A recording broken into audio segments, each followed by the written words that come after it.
Hello, everyone. Welcome to Treasures for Trigger. This is Phil, a Kiwi in Japan.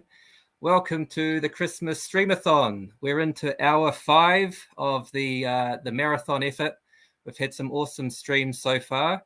So let's bring on everyone back to the Treasures for Trigger stream. We've got Ken, Matthew, Hans Chow, Gaz, Hey. Adam. We've got Space Commander, we've got Zazel, we've got Ryan, and we've got Kelly, the Slaughter Daughter. Welcome, guys, to Treasures for Trigger. How are we doing? Still all right? Doing great. Still doing all right? Really good. Yes. Excellent. All right, so we are running a little bit behind. Oh, we've got it. Hang on, we've got a new member in the group. Bert? Hans. Ernie. Oh, it's Ernie. Hey guys. Never. No. Only one Muppet allowed. I don't think more Ernie. Muppets was the answer we were looking for. My suspicion is that Ernie Get rid of is that just guy. Rolf. Ernie is just Rolf, but Rolf is Rolf is Ernie on a full moon. That's a great theory. What are you trying to say? It's like when you become Grizzlor? Yeah. Kind of like that. Right? All right, so moving along. Stop being jealous. Welcome. We can Welcome share. to the- We can all have friends. Anyway. First hour of the stream. This stream, we're going to be talking about the Christmas seasons that we experience Christmas in. And so I've been living in Japan. I've missed the New Zealand Christmas now. This will be my 5th Christmas in a row in Japan. So I've been longing for a summer's Christmas. So I thought it might be fun for us to discuss how we do Christmas in our part of the world, how much of an impact the seasons have on what kind of gifts we get, the activities we get up to. And it's just a way for me to reminisce and think about the summer Christmases that I used to have. So good to see a lot of people in the chat. You guys have been keeping strong with us over the first 4 hours. So we've got 2 more hours to go of some good chat about Christmas. So I'm going to kick things off. I will start and show you what I guess a Kiwi Christmas looks like and what I've been missing out on for the last 5 years. So this kind of sums up Christmas back home for me.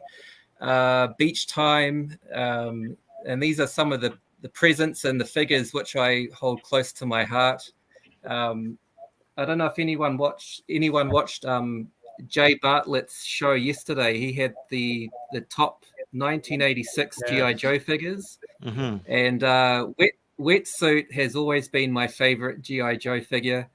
And I honestly think that has something to do with the fact that Christmas time is in summer in New Zealand. I also love Max Ray out of Centurions. So my birthday is also in summertime in New Zealand. So I think the summer vibes has definitely impacted my preferences for action figures. Sea Spray there from the Transformers. And then other typical Christmas presents like kites. Like we used to always get kites with like G.I. Joe or Transformers on them or something like that. Take them down to the beach on a Christmas afternoon.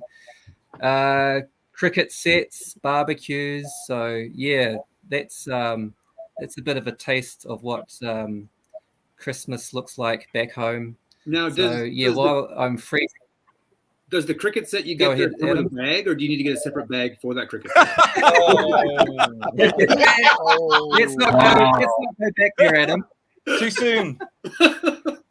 It's too soon. Yeah, that hits close to the heart, Adam. How dare you? Wow, talk about opening old wounds. Yeah. We call that a Christmas, a Kiwi cricket set. So it's a plastic set that you can just sort of chuck on to the beach and Yeah, no bag required. So it's brilliant. Yeah. That looks suspiciously like an Aussie Christmas set to me, mate. That's the green and gold. Yeah, well, actually, good point. Yeah. So, Zazel, you're the other man in the Southern Hemisphere, mate. Is this looking similar to what you experienced or do experience in Aussie? Or so I can honestly say disappointingly that I've never attempted to build a Sandman. It seems so obvious now. That I can't believe I've never tried it. So I think that'll be on the agenda to do. It's never too late. This will be the year, I reckon. But yeah, I got to say, being when I grew up in the Northern Territory, being quite hot there, we did spend a lot of our time at the local pool, and we would drag our GI Joes, all of them, if we could carry that much, and we'd have a lot of pool time fun or bath time fun, or even the kitchen sink fun. And you do sort of gravitate towards those water-faring GI Joe, more so probably than anywhere else, because you are spending so much time in the water that it becomes part of your adventure, part of your childhood play. And I had one moment where I was bringing all my toys to the pool, and these kids were saying, "Oh, you shouldn't play with your GI Joes in the pool because they'll get rusty and whatever." I was like, "Dude, I don't care. I'm having fun. I'm going to have fun with these toys. If they end up disintegrating in the process of having fun, well, at least I've got the memory of having fun for that day." But a lot of my childhood toys have gone the way of see you later, but the memories still remain. How about barbecues? Like we would have like a traditional Christmas lunch, with roast turkey and stuff like that, and then we would have a barbecue in the evening and kind of reheat stuff up on the barbie. Basically, chuck on a few extra sausages and a few cold beers outside. So barbecues were. I'm trying to remember back. Like I don't want to go into sad territory again. But there was we were only a complete family until I was about maybe 9 or 10 years old, and then after that, it sort of just went sideways. And so the barbecues sort of happened early on, and then just never again.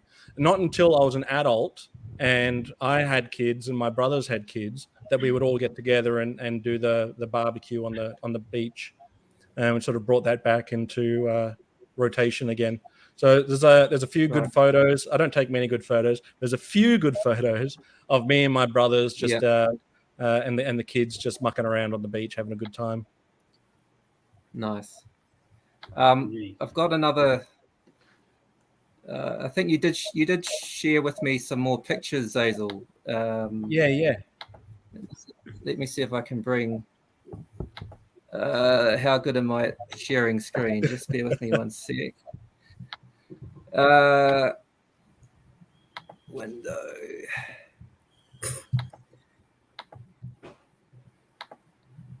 Is that showing? It's loading. Okay, so you've there we go. Yeah. You're back with cricket. You're back with cricket again. Damn it! I thought those were hockey pads. I don't know why I thought those were goalie pads. In the bag this time. I'm not wearing hockey pads. Whenever we got a cricket set, Phil, they would come with the entire contents, not just the bag. But so I wasn't very sporty, but my dad played cricket every weekend for his cricket team, and every Christmas it seemed like we were getting a new cricket set. What he didn't realize is that he had to keep buying these new cricket sets every year because we wouldn't play cricket with them. We would play, spear chucking or bat throwing, or like we would use the wickets as spears. We would use the bats as swords. We'd test the pads and see how well you can get hit in the shin with a spear or a bat to the shin. But yeah, they didn't last very long after Christmas, and we had to buy a new one again. Yeah. But Is anyone else of you guys familiar with cricket? You're in the Caribbean, right? Yes. Yeah. Our national team is terrible at it, but I've played, and it's fun to play. You played? Of course. You played. You play a bit of cricket on Christmas Day or anything, or I played with a team, and I think what a lot of Americans don't realize is how hard the ball is. It's like being hit with. Oh my god! It's the hardest little thing, and it doesn't bounce well either. And I learned. I didn't know. I thought it was like a tennis ball. I got hit in the eye. It was fun. Mate, I'm with you there. I got hit in the eyeball once by a cricket ball, and because I got hit in the eye. My dad said, "What happened?" I said, "I got hit in the eye," and he goes, "Well, why didn't you see it coming?" I was like, "Well, that's a good point. That's a good point, Dad." Now, some years later, about a decade later, he was playing cricket on the weekend again. He got hit in the eye, and actually permanently blinded him. And so the first thought, the permanently blinded him in that eye because he got hit that hard. It permanently blinded him. And I said to myself, I didn't say it out loud because I'm not an asshole, but I said to myself, how did you not see that coming? Now is it true that like games could last for a couple of days? It's true. Yeah. They can last 5 days. Yeah. Yep. It'll end up as a draw, like 5 days without a result. We never really used to play for that though. We used to play like, 1 day kind of stuff. I mean, we were kids. We didn't have like that kind of time. But during Christmas time, I don't know what we used to play really. I don't think we used to play. It was more football. Cricket was a summer thing. Cricket was summer, Football could always because I mean, I don't know, maybe who else here? I don't know anything about Japan. We'll have winter over there. In Japan, it's pretty cold, baseball, right? Yeah. Well, we only have 2 seasons, right? You guys have the full spectrum, right? Because I always say that Mother Nature is a woman, so she's called Mother Nature because she's got this wide range of emotions. And Father Time is called Father Time, very consistent, always straightforward. So we have just 2 seasons because down here it's closer to her South Pole. So she's more warm in that area. You guys have that wider spectrum. So we have half the year is hot. What is happening with this analogy? This is the best analogy I've got. And the second half of the year, she's wet. So you have to pick, right? So it's better to play. It's better to play cricket. Sorry, it's better to play cricket when she's dry because that's necessary. And it's cool to play football because it's rougher when she's wet. Oh man. We're going there again. Well, we thought the other stream was blue. Super Soaker. Hang on. And Zazel. Oh, wow, what a perfect segue. Speaking of being wet, the Super Soaker. So, Zazel, you wanted to talk about Super Soakers as well? So that's another thing that we used to get almost every year where it was either a Super Soaker or some off-brand of Super Soaker. One time I got one that not only fired water, but had electronic sounds as well. So, the normal ones are like, wee, that's, the best one. Why a machine gun went, wee, I'll never know. But it did that while also simultaneously spraying water, which is great. And it was hypercolor, which means that it changed color when it was wet. Anyone remember hypercolor t-shirts? Oh, that was so good, but everyone knew where you were sweating. Right, space green again. Yeah. Super Soakers. Yeah. Good fun. Good Aussie fun. And then you'd put the sprinkler on, you'd jump through the sprinkler. Just did good you wet ever and wild fun. Did you ever take this off and just connect the hose right to it? Yeah. And then it would just shoot. Like, I have a question because I've never done that. And is it true that if you play with Super Soakers in the winter, does it like shoot icicles? No, it just breaks. It's got to be true. But it's cold, isn't it? Like so it freezes inside and the gun just breaks. Oh, never take them to the beach though, because beach water will kill it. It just clogs it with sand. It's no good. Sand kills it. Yeah. In my office, I always have a couple Super Soakers just kicking around, just in case. You never know when you need one. Never know. Random water fight breaks out. Sounds like a nice. You got to be prepared. Yeah. Awesome. Adam, I thought I'd show your one next, so we'll jump from one extreme to the other. Yes.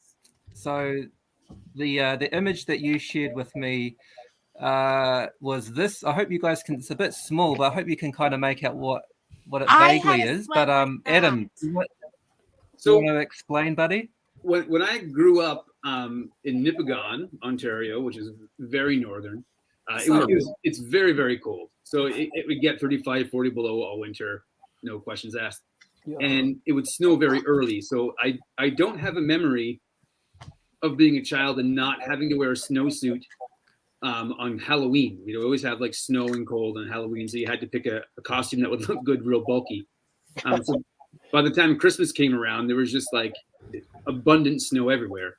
And so this was the Noma GT Snow Racer.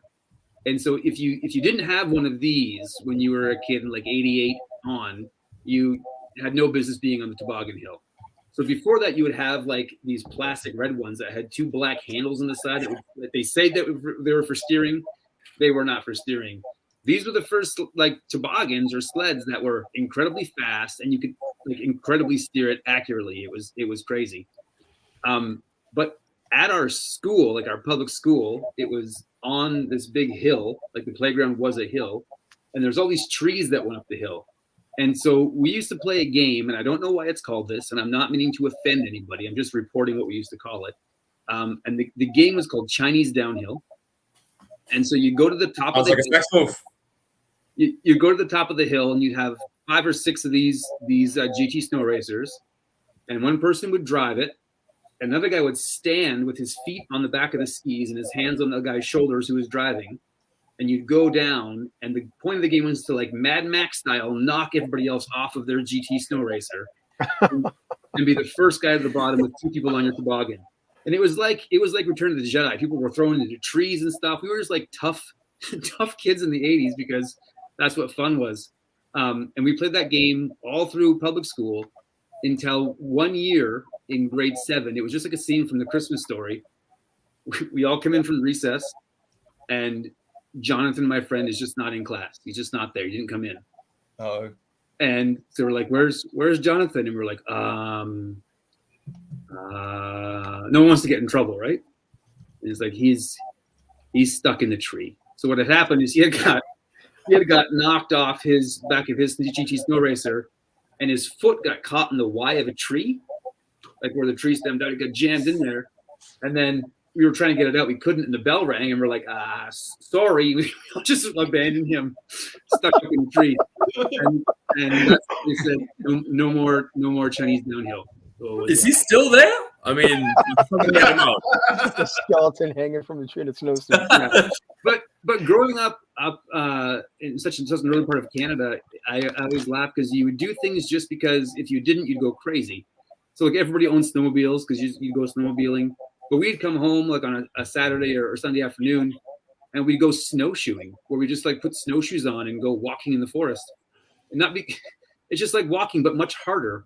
But you're like, if you don't do something in the snow, it's too depressing because there's too much of it. So you just found ways to like cope with it. And so having a good toboggan was like a necessity to survive as a kid up in Northern Ontario. Brilliant. So you would get the white Christmas then? Oh, 100%. Absolutely. Big time. Yeah.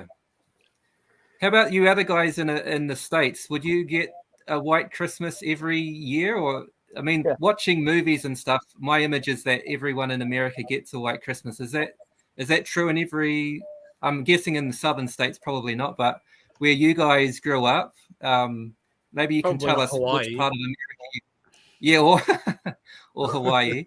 Maybe tell us which part of America you kind of grew up in, and did you get much snow? What was it like New England. Growing up where you were? Matthew, I'll throw it over to you, mate. Okay, well, no, I grew up in Virginia and still live here. It's pretty temperate. It gets cold. When it does, it snows maybe once every 5 years, and when it does, it's bad. The last time it happened was almost 5 years ago. It was right after, I think it's like January 4th or January 5th of 2018, and we got like 24 inches, I think. So that just shuts everything down here because, like I said, it only happens once every 5 years, and we're way more concerned and way more prepared about a hurricane wiping us off the face of the earth than we are about snow. True. So, yeah. And for you, Matthew, any Christmas I think you sent me something on Instagram. There was something else you wanted to share about. Actually, there's a link in the StreamYard chat. That's what I was trying to say. Oh, really? Okay. Yeah. We actually gotcha. in our town that I live in right now had a contest because there's so many snowplows that you could enter to name the snowplows. So there's like 16 snowplows now that have like fan names. So the one that goes by my house is Plowy McPlowface, and it's on the side of the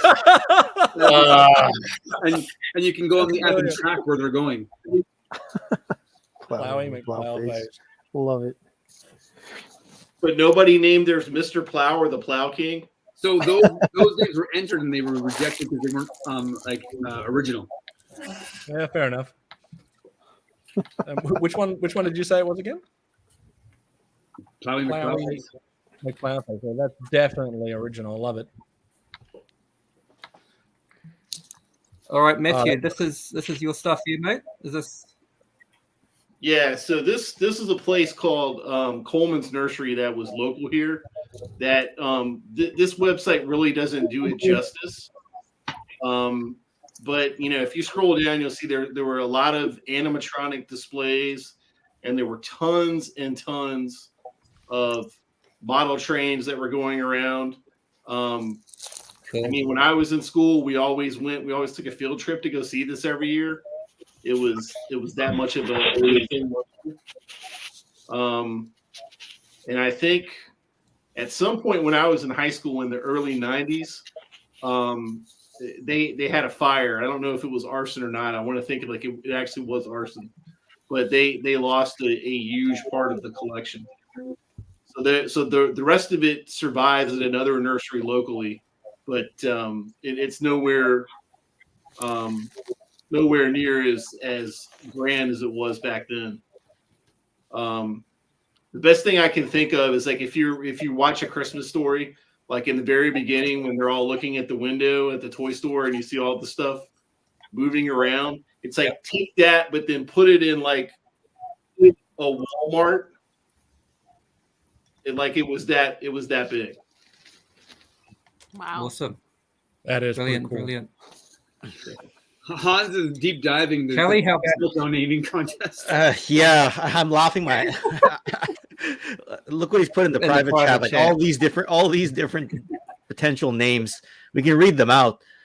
What is it? The Fast and the Furious, Kaplow, Melton John, Sled Zeppelin. I know we can't pull it up.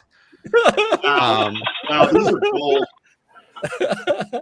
These should be the Jeopardy game answers. Plowabunga, that's great. Plowabunga. Sorry, the people in the live chat can't see this, but Hans is dropping gold right now. You guys are geniuses over there. What?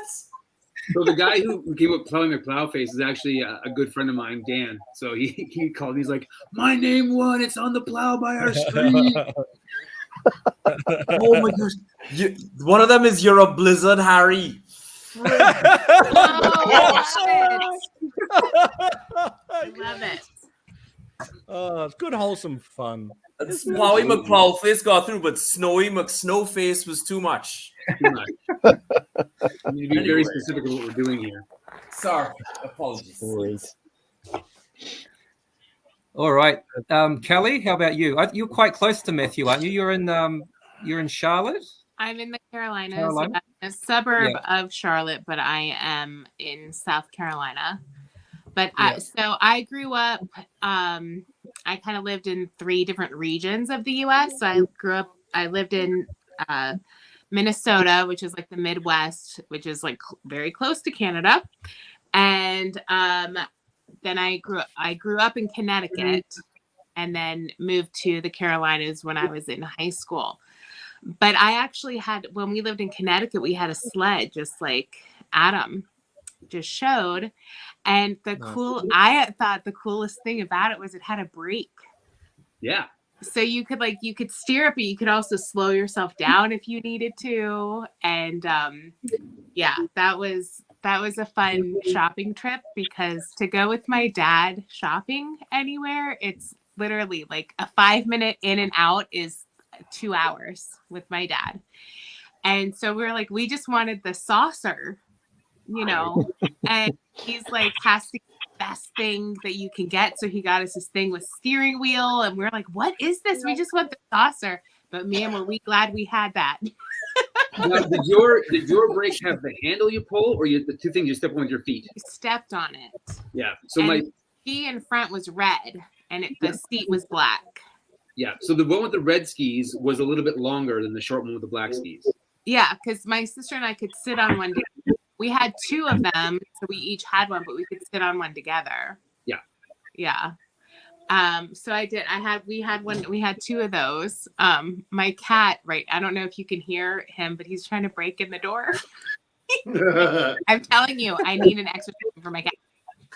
Anyway, so when we would go to Minnesota to visit during Christmas, because all of our family and relatives lived there, we would definitely have a white Christmas. Connecticut was kind of iffy. It was always really cold, but you may have a white Christmas, you may not have a white Christmas. And in the Carolinas, you do not have a white Christmas. I mean, it might be like sunny and you might have like a t-shirt on, you know.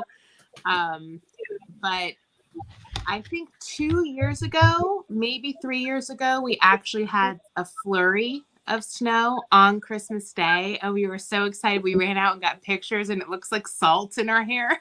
It's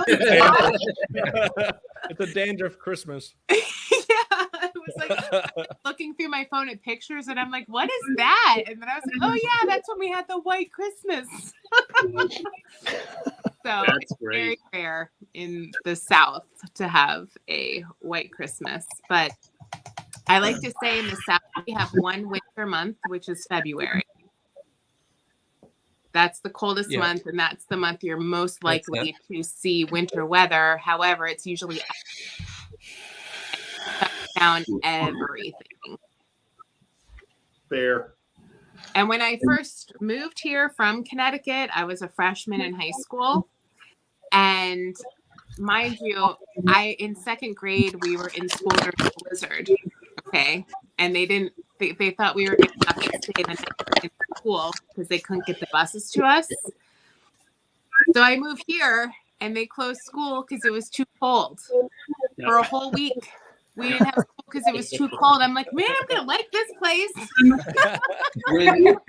When I was in my last winter up north in Nipigon, it was a bigger winter than normal, and normally it's a big winter. We had 27 snow days where we didn't go to school because the buses were canceled.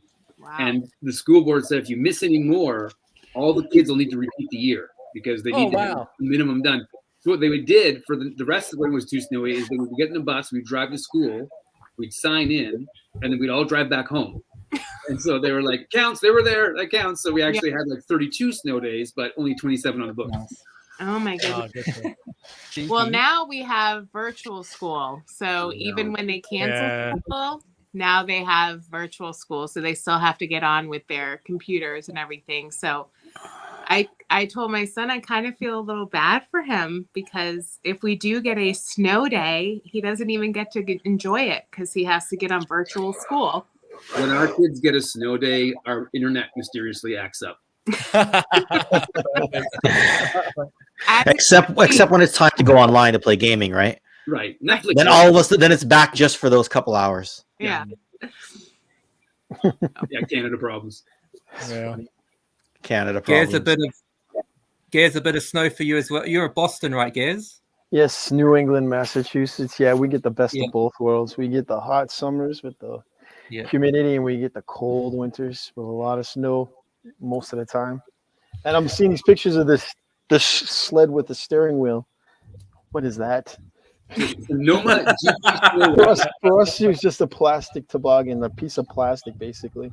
And we would like after heavy snowfall, we would because I lived on a street and we had a fielded area, but it was in the city, and we would just create a path going down the sidewalk, and then you have a snowbank from the plows, so that would instantly become a jump into the street, and then we continue down, and then overnight it would freeze, so it would be like ice, and then we go to the top of the hill, and it was just pure chaos. just kids jumping off this snowbank into the street.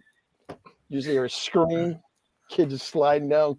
He loses his sled on his belly going all the way down the street. It's hilarious. Oh my goodness. Life. How did you all survive winter? I'm asking myself that same question. My friend, the heavyset kid, came off. He hit the jump and he came off and he lost the sled in midair. It just went flying somewhere. The wind took it somewhere. He just cartwheeled through the air, landed on the middle of the street, proceeded to go down the street and just went right under a car. But not a moving car, parked car. We were careful. We watched the cars, but it took a hell of a long time to get him out. I'm just picturing the goofy scream. Wahoo! Exactly. We loved it every minute. That was a spot-on goofy impression. It's like very impressive. Yeah, it's very good. We had something similar to what you were talking about, Adam, at school, but we didn't go out like in recess.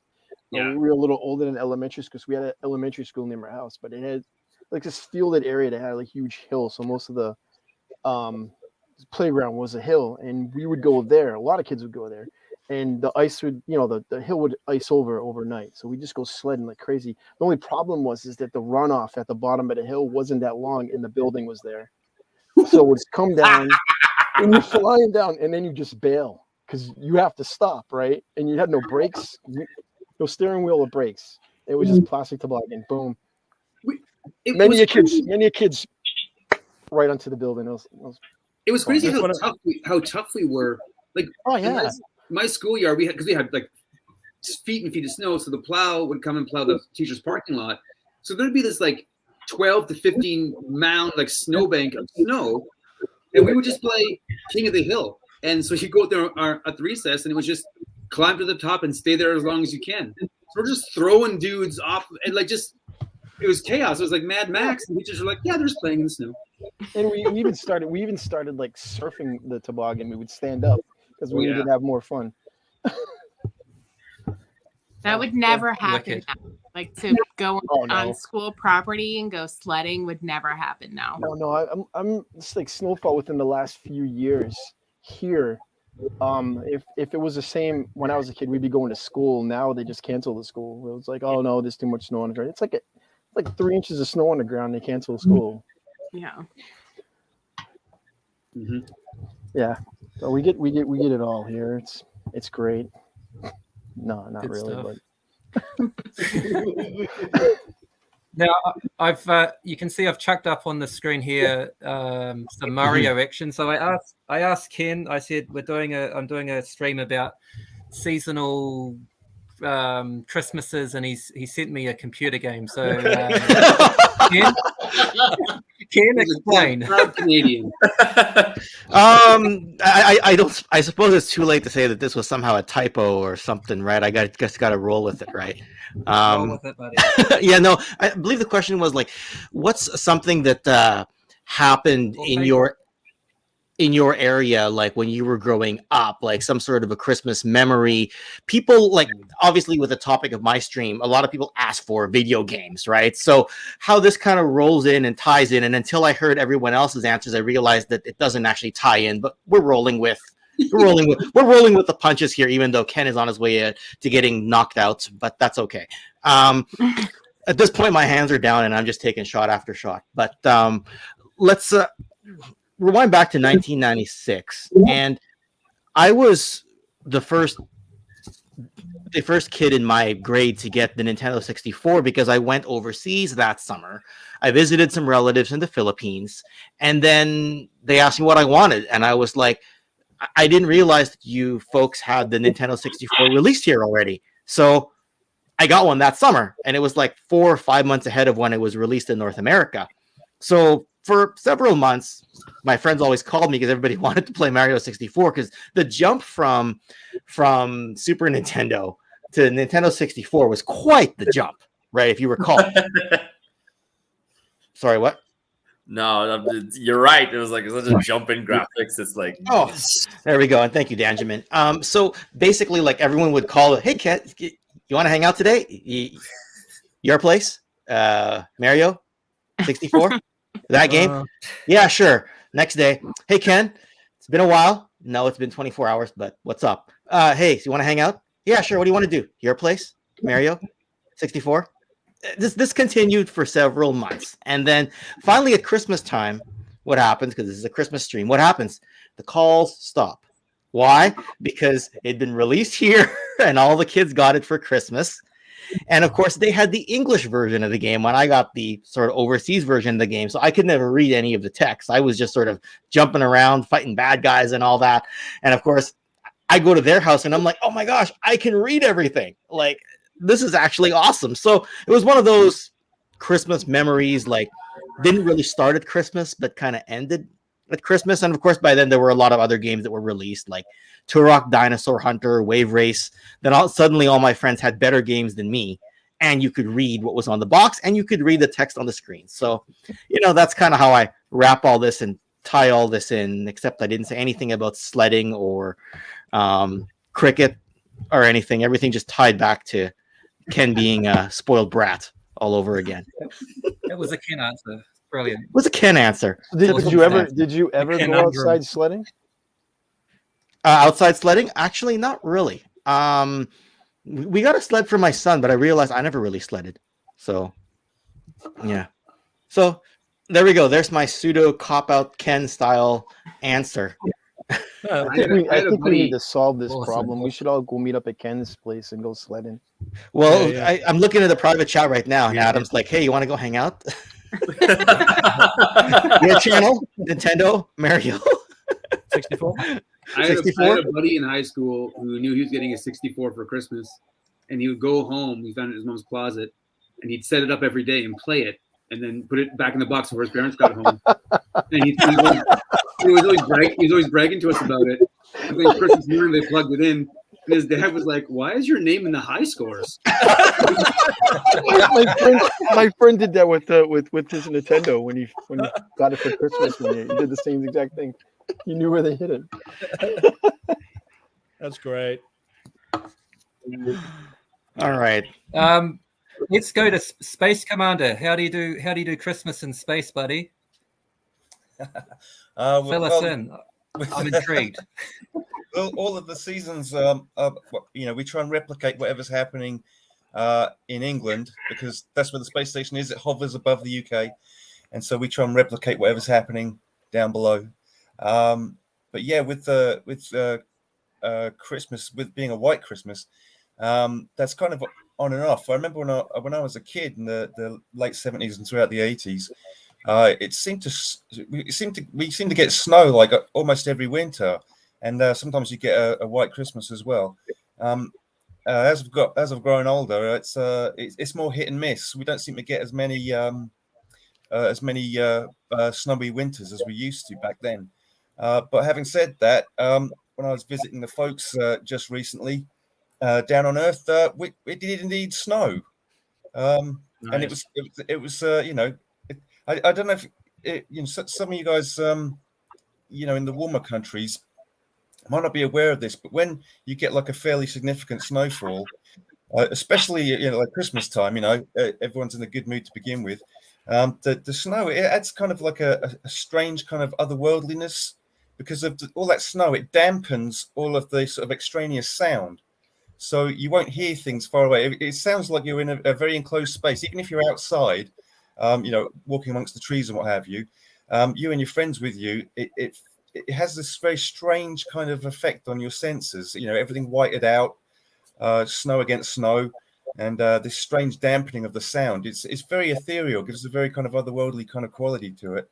Like I said, sadly we don't get that as often as we used to, but when it does happen, it's quite a magical thing.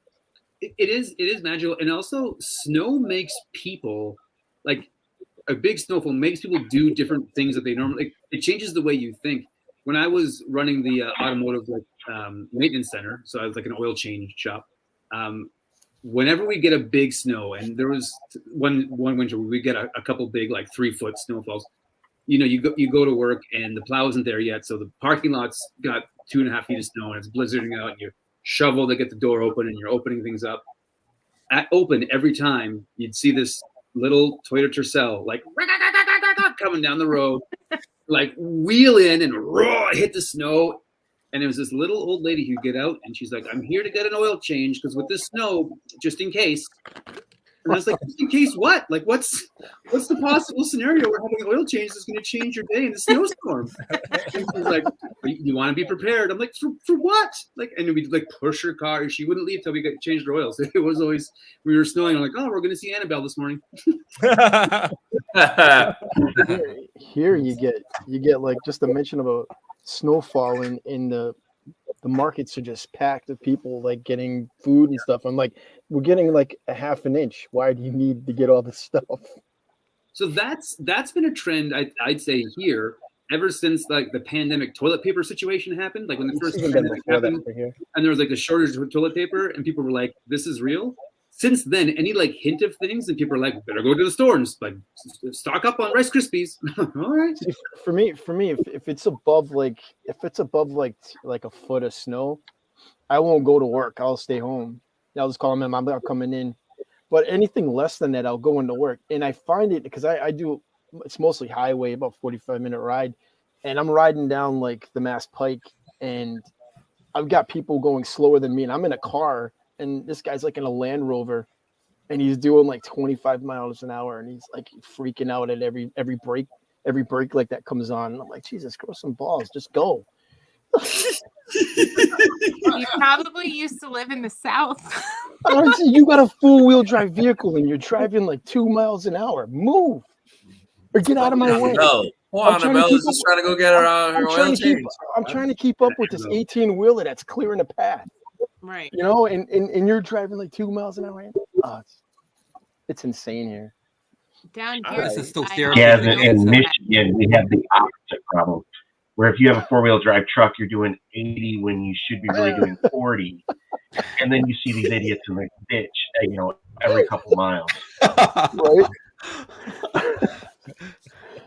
Yep. That's nuts. I didn't realize how heavy snow was. Like we went away. I was studying to be a priest. So we went away, and so part of the modification is you shoveling snow, and I'm lifting snow. It's like, this is the worst thing I've ever experienced. Fling, fling. Oh yeah. And then you tag in one of the other brothers to do it. It's like, who does this? Why do we live where it hurts to breathe? You know. Yeah, there was a bit of an incident a few years ago, and it snowed in the UK, and a lot of the flights out got cancelled, and there's all kinds of travel disruption, and there was a news crew interviewing people at like the bus stations and the airports and so on about their travel delays, and there was a lady from Chicago, and she absolutely hit the roof on live TV. She was saying, "Oh, in Chicago, we have snowdrifts 6 feet high, and it doesn't stop anything. In this country, you have a few inches of snow, and everything grinds to a halt." And I'm thinking, well, yeah, fair enough. But because it snows so rarely at Christmas time nowadays, it's sort of so on and off. The government doesn't allow for it anymore. They don't put aside any extra money for like snow gritters or plows or anything like that. So when it does snow, everyone's got to fend for themselves, really. Yeah. That's how it happens in the South, right? You guys get like a little bit of snow, it stops everything. They go buy all the bread and milk. I'm like, the 2 most perishable items at the store, you're buying all of it. And, it completely shuts down the city. Yep. Totally. Yeah. It's just the mention of snow. Like we might get a dusting, and everybody buys all the bread and milk. And I can't remember the last time I had a sandwich, but I must have all the bread. All of it. And all the bread, all the milk. And I'm like, what are you going to do if your power goes out? What are you going to do with that milk? Drink up. There's a guy on Facebook. I'll send you guys the link. He has this like bit about thunder snow and how he's freaking out about thunder snow. And he's like, I got to go get all the bread and milk. I need to get it. What the hell is thunder snow? I'll send it to you guys. It's hilarious. Okay. I need to see that. Yeah, it's ridiculous here for sure. All right, nice. And Ryan, you're the last one we haven't really heard from, but I'll just keep you waiting a little bit longer because I think Ryan's got a story that's going to beat everyone's again. Ryan was my secret Santa. So I want to open this up now and show you what I got. And I'm sorry, I from Ryan. suck at wrapping, and I just wanted to make sure it got to you. But yet, it's I shipped something to Ken, and I shipped it to Phil in Japan, and it got to Phil in Japan before Ken got his in Canada. And I'm just like, I give up. Trying to figure out. You could have driven it up here in less time and made a road trip out of it. That's the efficiency of the Japanese postal service. In the snow. Yeah. All right, so let's see what we've got in here, Ryan. Thank you very much for sending it all the way over here. Do you want to full screen yourself, Phil? Good idea. Just an idea. Here we go. All right. Oh my goodness. Look at this. Oh, you beauty. Wow. That is hot. Look at that thing. Man, Ryan, this is amazing, dude. Nice. That is so cool. So this is one that you've put together yourself, Ryan? Yep, that's a custom Cobra paratrooper. I picked up some of the stuff from Muchos Gracias Design. Mm-hmm. So I noticed you didn't have classified figures, so here to get you a start. Awesome. Yeah, I don't have any sort of Joe figures this scale, so this is so awesome. You don't, Phil? Really? No, I don't. This is a first. So all right, we'll fix that. We will fix that. So you don't have a single 1/12 scale other than that. Okay, we'll fix that. Well, Ryan's already largely fixed the issue, but okay. The rabbit hole started. Yep. All right. And oh yeah, look at this one as well. So badass. Oh man. Thank you so much, Ryan. Oh, ripcord. That is wicked. Yep, nice ripcord. They are beautiful pieces, man. Thank you so much. You're welcome. Love it. And then I will be sending you classified Crocmaster as soon as it gets here. So you will have 3 classified figures. You are the man. And send me his send me his address, Ryan. I'll put together a little something for him. Okay. Just send it to Phil in Japan. It'll get to him. There can't be that many Phils in Japan. The only white man in Japan. You gotta put Kiwi. You gotta put Kiwi on it. I'm big in Japan.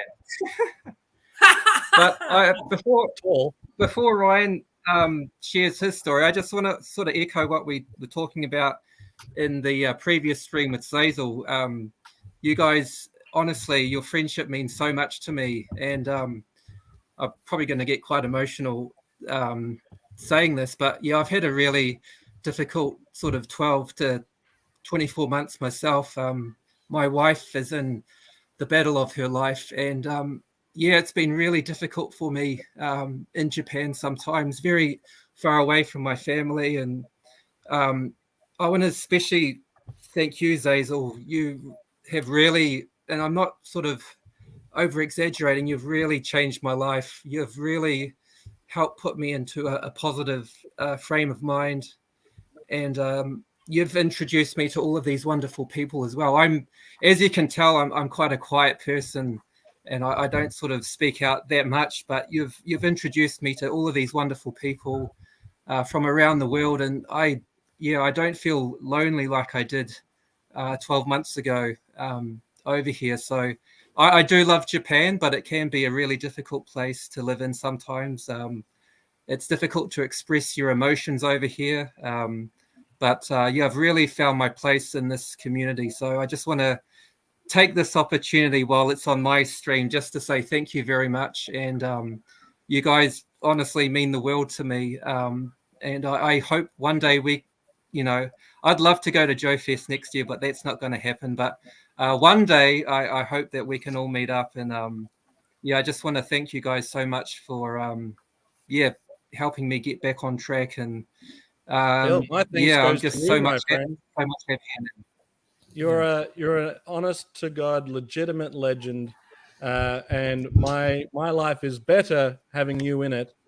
You're a true friend. We've never met face to face, but I consider you one of my best friends. There's something about that Aussie Kiwi dynamic that I think really connects us in a certain way that maybe doesn't resonate so much with the other guys. In a different way, we all sort of resonate together. But there's an unspoken rivalry, sort of friendly rivalry between the Kiwis and the Aussies. But mate, we're all here for you. No thanks needed. I thank you for being here with us. I thank you for having spent your time with us.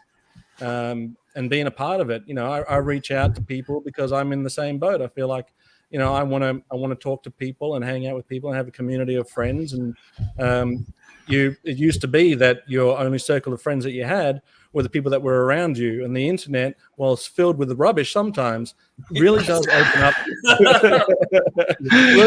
up this kind of stuff here, where you can form true bonds, true friendships that are probably more tight and more legitimate than that buddy just down the road. But thank you for sharing, Phil. We love you. You're one of us, mate. There's no two words about it. I just want to add, we're pumping each other's tires up tonight, and rightfully so. This is just a beauty group. But I want to say to Phil specifically, first off, incredible group of friends, and a lot of incredible channels here. But I've appreciated your channel, Phil, in a different way than the rest, because you do toy stuff like the rest of us, but you do such random stuff that's like a treat. It's like spinning an awesome wheel. From Phil's got a video. What's going to do? And it's like you walking to work. I was gonna say that long commute was quite the thing. Why is this so good? And it's just Phil walking to work. So you do a great job of inviting us into your life through your channel, and I appreciate that. And I feel like I know you really quickly because you're just so transparent. So your content is incredible. All right. Thanks, Adam.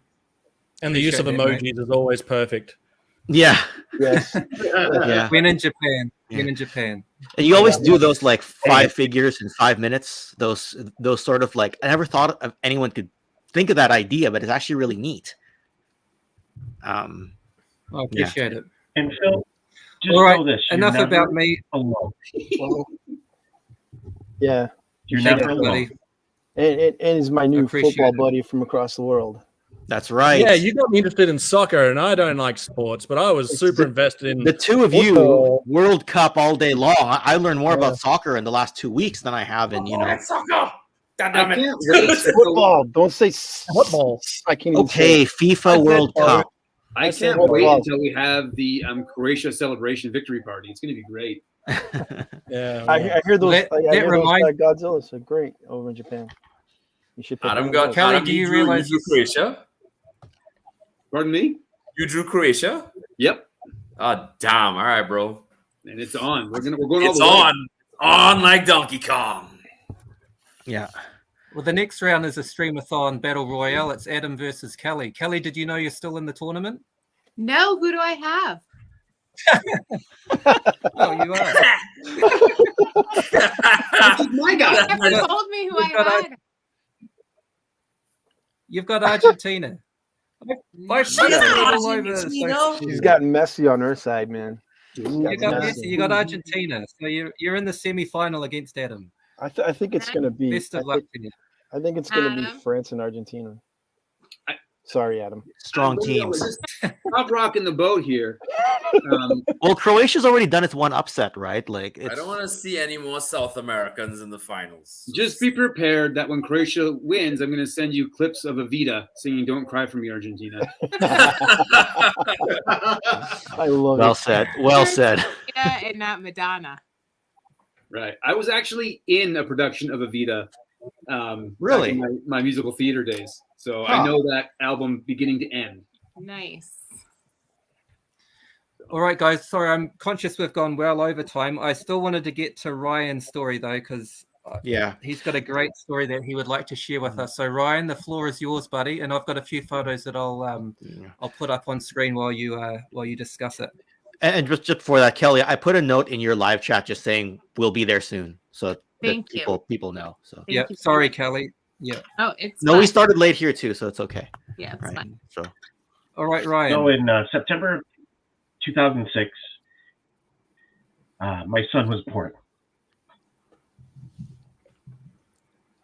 And my wife and I went through a couple of miscarriages. Say she did. But when Dylan was born, he had a heart defect. It's called transposition of the great vessels. So the aorta and vein of the heart were switched. And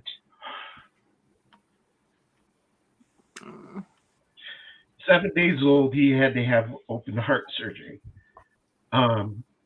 We didn't get to hold him until just before the surgery. And when these kids go through the surgery, they usually have about a month of recovery. And you have to go to specific hospitals that can handle these types of surgeries. We were so fortunate and blessed enough for him to be born in the state of Michigan, because the University of Michigan Hospital, the pediatric cardiologist pretty much created some of these surgeries that they've used to fix these kids. And so when he was born, they had to airlift him to the hospital. So it's about 45 minutes away. So mind you, I've been up for 24 hours, drive down, go see everything, talk to the doctors. My wife had a C-section. So before he had surgery, we had to get her out of the hospital, get her down there. He goes through the surgery. Again, we're blessed with one of the best pediatric hospitals, University of Michigan. Can't say enough about them.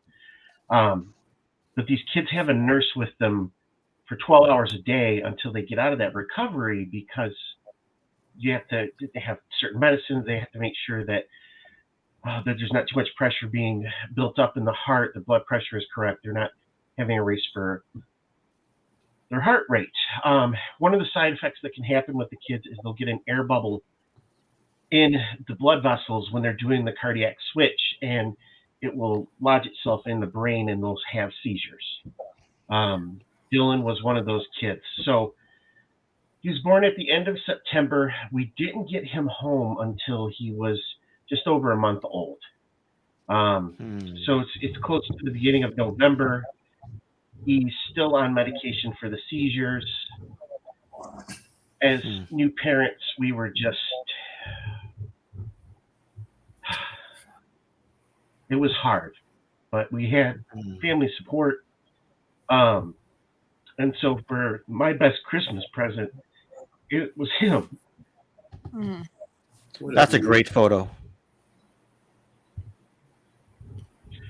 He's been my little buddy. He is an amazing young man now. You wouldn't know unless you've seen the scar that he has on his chest that he had the open heart surgery. But every year he has to go get, tested and see how everything goes. Usually like the month of May, my wife and I, we just kind of, we get a little bit stressed because you're just scared to go down and find out there's something wrong. Because your kids are everything. So he turned 16 this year. He's an A student in school. He's just everything. He's an athlete too. Yeah. He can't play contact sports. He has to be careful about weightlifting and different things like that. But, he really doesn't have any restrictions. We're lucky. He's a great kid. He's healthy. What have you? How old is he now, Ryan? He is 16. 16. Yeah, that's the scary thing. It just seems like it's been a flash. I remember when we got him home and holding him, and now it's like, he's a man, he's shaving, he's got his driver's license, which that's scary enough. Yeah. But every Christmas, he's my reminder that you need to appreciate the time you have with folks. Let them know that you love them every day, because you don't know what tomorrow will bring. Yeah. True. That's amazing. It's beautiful, mate. Yeah. Well, Merry Christmas, Dylan. Thanks for sharing. Yeah. Merry Christmas. Merry Christmas. I love that. I love that so much. Yeah. Yeah. And he's taller than you. Yeah. Well on his way. Is that his mum in the photo where he's older? That's my wife, Alicia. Yeah. Even look at that. Shot up tall. Yeah. Beautiful stuff, mate. And I think we've just learned that there is no winner on the day. Or there we go again. Yep. Great. All right. Happy days. Thanks for that story. Thank you very much, guys. Thank you very much, Ryan. It's an absolutely beautiful story. Thank you again for the Secret Santa present as well. I will definitely treasure those big time in my collection. So thank you guys for all joining me on the stream. We're going to be moving across now to the Slaughter Daughter to wrap up the Christmas Streamathon. So we're going to finish strong for the final hour. So really looking forward to that.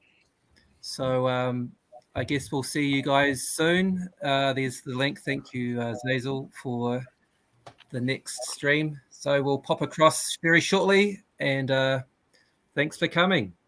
Amazing. Bye. Merry Christmas. Bye. Bye. Merry Christmas. Happy Christmas. And a Happy New Year. Why did I